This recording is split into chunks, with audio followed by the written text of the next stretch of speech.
Welcome to the very first virtual curriculum night, hosted by your Loyal Heights Elementary first grade teachers, myself, Jackie Guyan, Callie Reading, Patty Magnuson, and Carrie Wheeler. Seattle Public Schools has a technology support page for families. Please refer to that page so that you know who to contact for iPad issues. There is also a phone number on this slide. With regards to your child's iPad, please make sure that it is plugged in each night so that it receives updates. In the morning, be sure to restart the iPad. Oftentimes, iPad issues are resolved by simply restarting the device.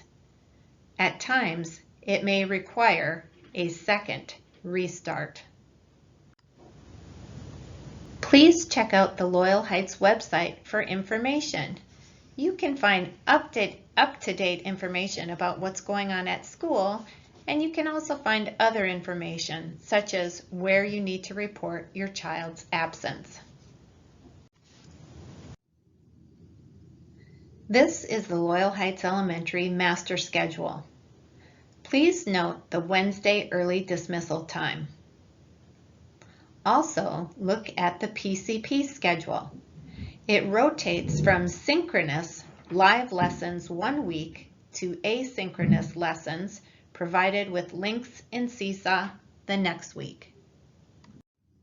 At Loyal Heights Elementary, we believe that social emotional learning is just as important as academics. We build in social emotional learning activities and read-alouds throughout the day. Each classroom has a charter, which is a classroom agreement developed by students. This charter is a guide to how students want to feel, along with an action plan to support those feelings. We also incorporate brain breaks throughout the day. These vary from mindfulness activities to more active, get your wiggles out activities. These are our community expectations for virtual learning. At Loyal Heights, we value each student and understand that each one has unique needs. These expectations are prefaced with, if possible, and we will continue to accommodate individual students as needed. When students show safe, thoughtful, accountable, and respectful behavior, they have opportunities to earn Starbucks outside of their homeroom classes. These Starbucks are used as a positive reward system where students can earn pajama day or movie or bring your favorite stuffy to class, for example. Hello, I am Miss Reading and I will be talking to you about ELA, or English Language Arts. Seattle Public Schools adopted the CCC, or the Center for the Collaborative Classroom Curriculum, about 3 to 4 years ago, and this is the curriculum that the first grade classrooms use for our reading and our writing instruction. If you see on the screen, there's 4 parts to the CCC. Being a reader are the orange books in the corner, and that's what we use for reading groups, word work, and shared reading. Making meaning, that's the purple and green books. We work on comprehension. The vocabulary words we use come from making meaning. Our read alouds, our turn and talks come from that, or now it's turn and teach a stuffy. We've had to adapt for this remote learning environment. Being a writer, the kiddos have a handwriting book, a skills practice book where we work on skills such as nouns or verbs, and it gets increasingly difficult as we go through the year. And then the last part of the CCC is the SIPS, the intervention program. Intervention groups have started last week and this week, so groups will be adjusted. Groups are very fluid in our classroom anyways. If we notice that kiddos are moving up quicker, then we adjust and put them in different groups. But the intervention program meets 3 to 4 times a week with our intervention specialist. And those kiddos will still have support in our classroom, but they will get that additional support they need using the SIPS program. In reading, during read-alouds, we're working on comprehension skills. So if you're reading at home, just think of some questions. We can send you a list of questions too that you can ask your child. We really want them to deeper into these stories. We want them to use schema or their background knowledge to make text-to-self connections. Is there a time that they felt like this character, or maybe there's a place in the story that reminds them of a time in their life or somewhere they've been, making those connections to these stories. Students need to be able to retell books. They need the beginning, the middle, and the end, and they need to use detail when they're retelling these stories. Visualizing, we're working on that in reading and in science, making these images in their minds when stories are read aloud to them or when they're reading stories. Wondering and asking questions. We'll talk about that in class after read alouds, coming up with what do they wonder is going to happen next, or why did these characters react this way.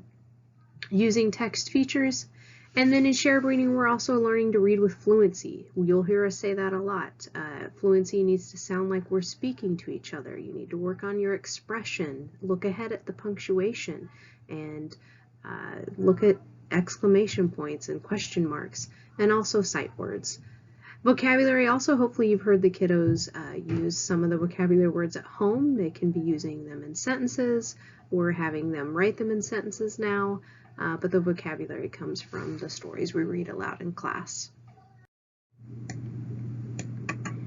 In being a reader, our word work or our word study is mostly done in our small groups, and every first grade classroom is a little bit different, but small groups typically meet 3 to 4 times a week for anywhere from 15 to 20, 25-ish minutes, depending on how much talk time or friend time we have to give them. In small groups, it's important that your child makes it to these small group meetings, and if they can't, please email your teacher and they can try to place them in another group so they don't get too far behind. Phonological awareness we work on, oral blending, hearing sounds and blending them to make a word, oral segmenting, blending decodable words, sight words. We do writing in our small groups, and we also practice those unfair spelling words, those words that just really don't make much sense in the English language. We assign books, we read them together, and then the students are assigned books in Seesaw. And there's comprehension questions that go along with these books in Seesaw as well.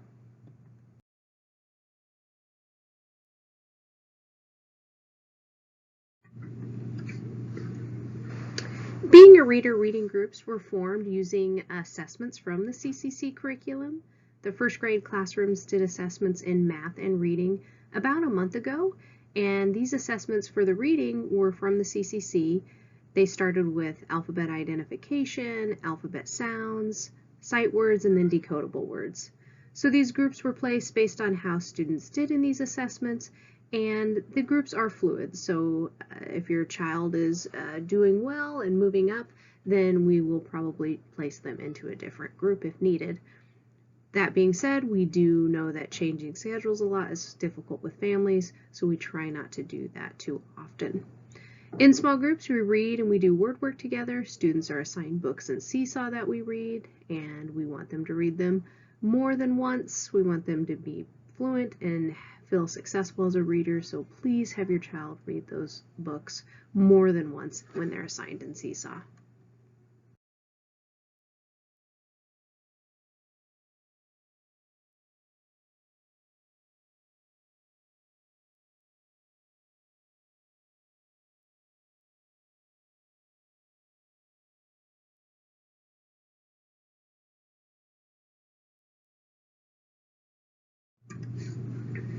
So when helping your child at home with reading or with writing, we want them to voice out the sounds that they hear.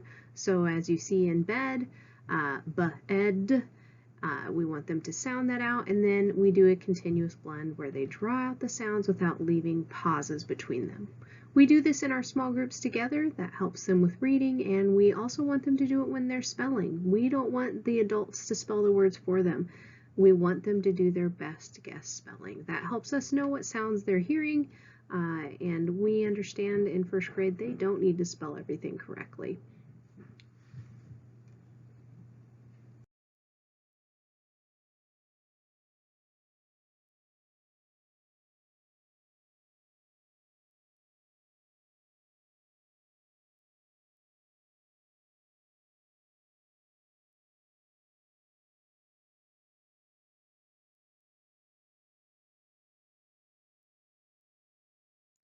Through a variety of genres and shared stories, students learn writing strategies.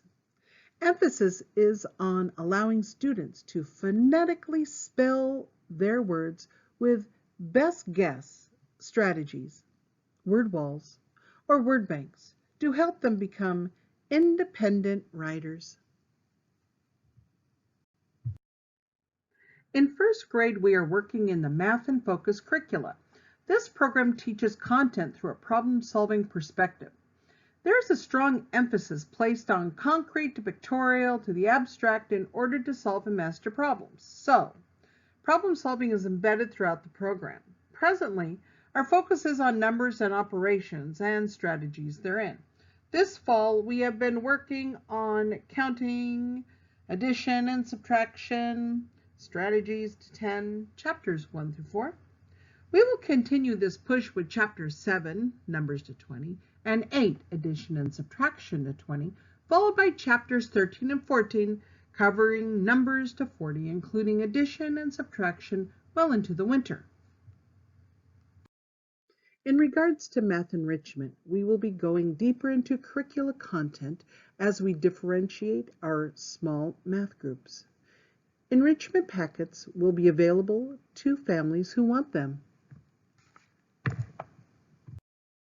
Math tools have been passed out already and are available upon request.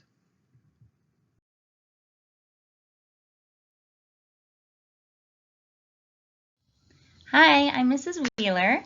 I'd like to talk with you briefly about science, social studies, some online resource recommendations, as well as a few other odds and ends before our presentation comes to a close. First, I'd like to talk about science. So Seattle Public Schools recently adopted Amplify, a new phenomena-based curriculum for grades K through 8, and we are launching it this year at Loyal Heights with some modifications for remote learning. Amplify Science blends investigation with literacy-rich activities and interactive digital tools to empower our students to think, read, write, and argue like real engineers and scientists. In first grade, students develop their understanding of basic concepts and ideas from civics, economics, geography, and history.